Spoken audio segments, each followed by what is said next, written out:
সুপ্রভাত বন্ধুরা, আজ হলো 12 মে মঙ্গলবার।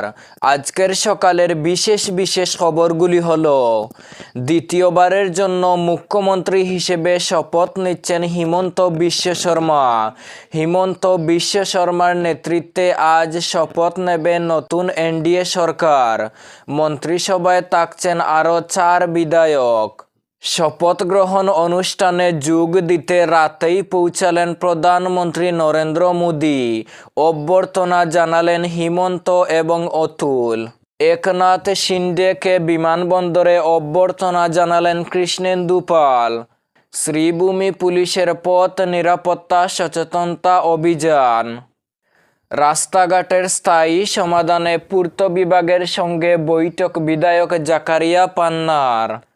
5 গ্রামে স্করপিওর ধাক্কায় দুমড়ে মুচড়ে গেল অটো, আহত 9। স্কুলে সাকিবুলের মর্মান্তিক মৃত্যু, বাড়িতে গিয়ে সমবেদনা জানালেন সুনাইর বিধায়ক আমিনুল হক লস্কর।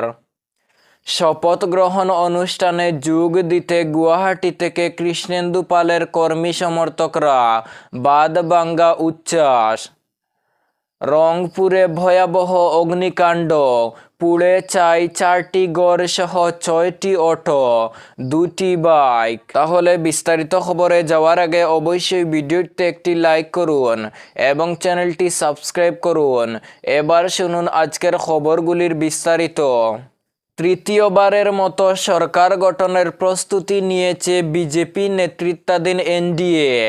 অন্যদিকে দ্বিতীয়বারের জন্য মুখ্যমন্ত্রী হিসেবে দায়িত্ব নিতে প্রস্তুত হিমন্ত বিশ্ব শর্মা।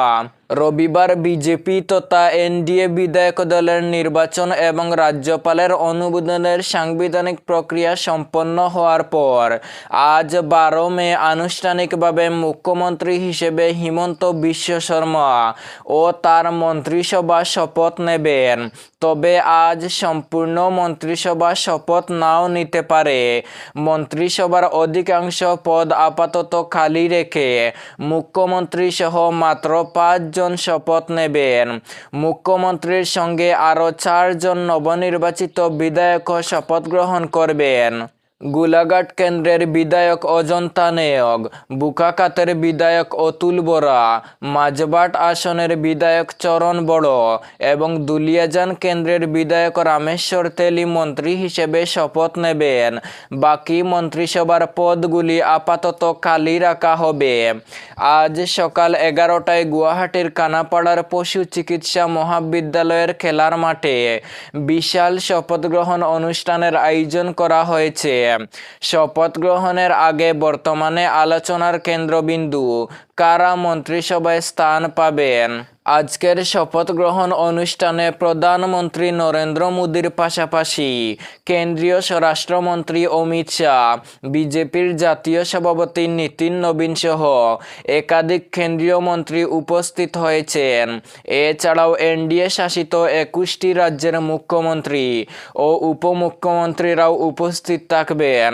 দেশের শীর্ষ শিল্পপতি অসমের সত্রাবিধাকাররা, বিজেপি ও অগপের বুথ কমিটির সভাপতিরা এবং রাজ্যের গ্রাম পঞ্চায়েতের নির্বাচিত প্রতিনিধিরাও অনুষ্ঠানে যোগ দেবেন। এদিকে আজকের শপথ গ্রহণ অনুষ্ঠান উপলক্ষে কামরূপ মহানগর জেলা প্রশাসন গুয়াহাটির বিভিন্ন রাস্তায় কিছু নিষেধাজ্ঞা জারি করেছেন এবং যান চলাচলে পরিবর্তন এনেছে। মুখ্যমন্ত্রীকে বাদ দিয়ে মন্ত্রিসভার সর্বাধিক সদস্য সংখ্যা 18। এবারে মুখ্যমন্ত্রী সহ এনডিএর নির্বাচিত বিধায়ক 102 জন। এর মধ্যে বিজেপির বিধায়ক সংখ্যা 82। অপরদিকে এনডিএর শরিক দল অসম গণপরিষদ, অগপ ও বিপিএফ থেকে 10 জন করে বিধায়ক নির্বাচিত হয়েছেন। এই সব দলের মধ্য থেকে 18 জনকে মন্ত্রিসভায় স্থান দেওয়া স্বাভাবিকভাবেই একটি বড় চ্যালেঞ্জ বলে বিজেপির অন্দরমহলে আলোচনা চলছে। অগপ সভাপতি অতুল বরা বলেন, আমাদের দল থেকে কতজন মন্ত্রী হবেন তা মুখ্যমন্ত্রীর উপরেই ছেড়ে দিয়েছি, এগুলো ভেতরে আলোচনা করার বিষয়। উত্তর করিমগঞ্জ কেন্দ্রে দীর্ঘদিনের অবহেলিত সমস্যা সমাধানে সক্রিয় ভূমিকা নিতে শুরু করেছেন নবনির্বাচিত বিধায়ক জাকারিয়া আহমেদ। নির্বাচনে জয়লাভের পর দলীয় কর্মসূচিতে যোগ দিতে গুয়াহাটি গিয়েছিলেন তিনি। কেন্দ্রে ফিরে এসেই উন্নয়নমূলক কাজকে অগ্রাধিকার দিয়ে প্রশাসনিক ও বিভাগীয় স্তরে একাধিক গুরুত্বপূর্ণ উদ্যোগ গ্রহণ করেছেন। বিশেষ করে এলাকার ভাঙ্গাচুরা রাস্তা, দুর্বল যোগাযোগ মাধ্যম এবং গ্রামাঞ্চলের যাতায়াত সমস্যার দ্রুত সমাধানে তিনি তৎপর হয়ে উঠেছেন। সেই ধারাবাহিকতায় রবিবার জেলা পিডব্লিউডি ইঞ্জিনিয়ারের সঙ্গে এক গুরুত্বপূর্ণ বৈঠকে মিলিত হন বিধায়ক জাকারিয়া আহমদ পান্না।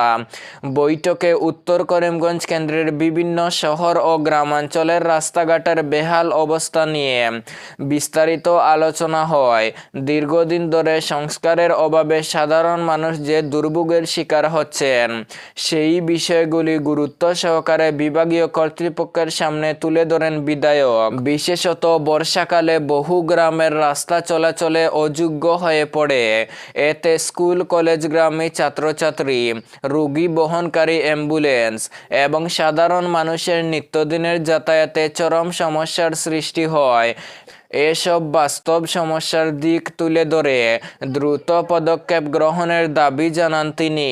শুধু শহরাঞ্চল নয়, প্রত্যন্ত গ্রামাঞ্চলের যোগাযোগ ব্যবস্থার উন্নয়নেও বিশেষ গুরুত্ব আরোপ করেন বিধায়ক।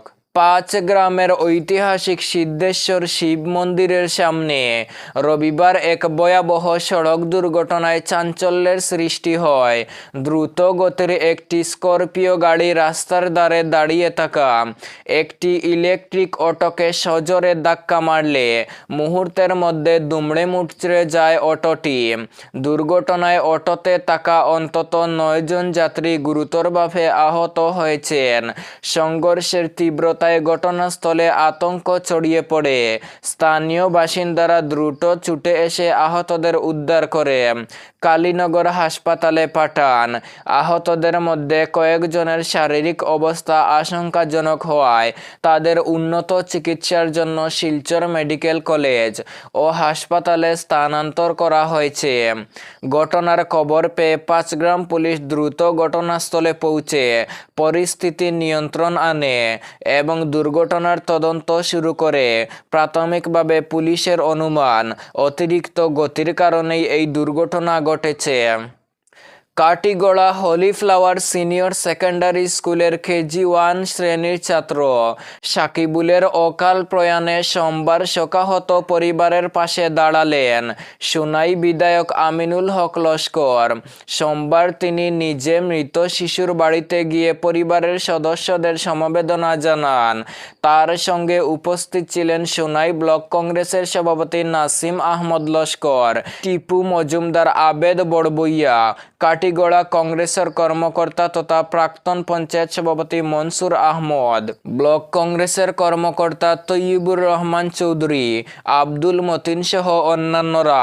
ছেলের ছবি বুকে জড়িয়ে কান্নায় ভেঙে পড়েন সাকিবুলের বাবা হরিশ উদ্দিন ও পরিবারের সদস্যরা। শোকাহত পরিবারকে সান্ত্বনা দেওয়ার পাশাপাশি আর্থিক সহায়তাও প্রদান করেন বিধায়ক আমিনুল।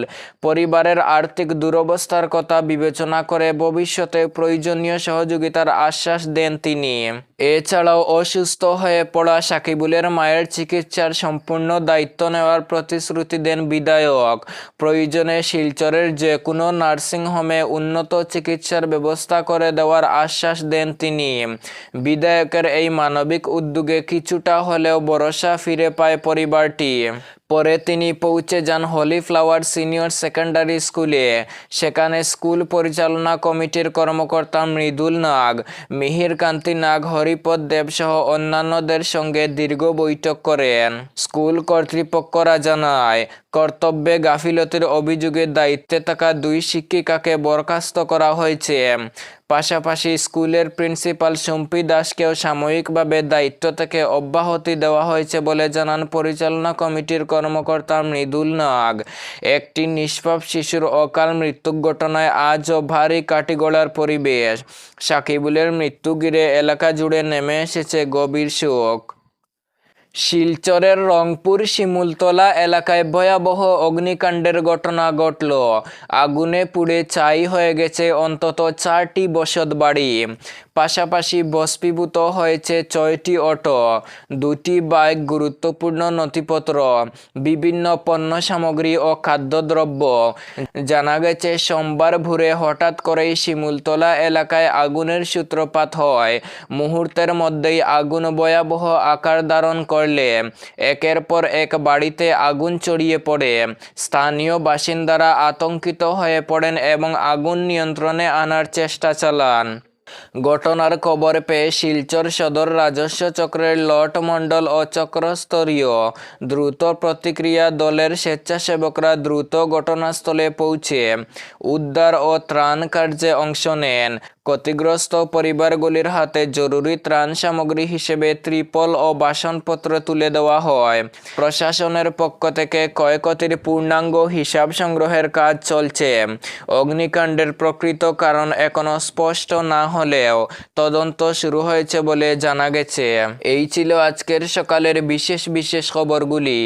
ভিডিওটি অবশ্যই লাইক এবং শেয়ার করে দেবেন এবং চ্যানেলটি সাবস্ক্রাইব করে রাখবেন।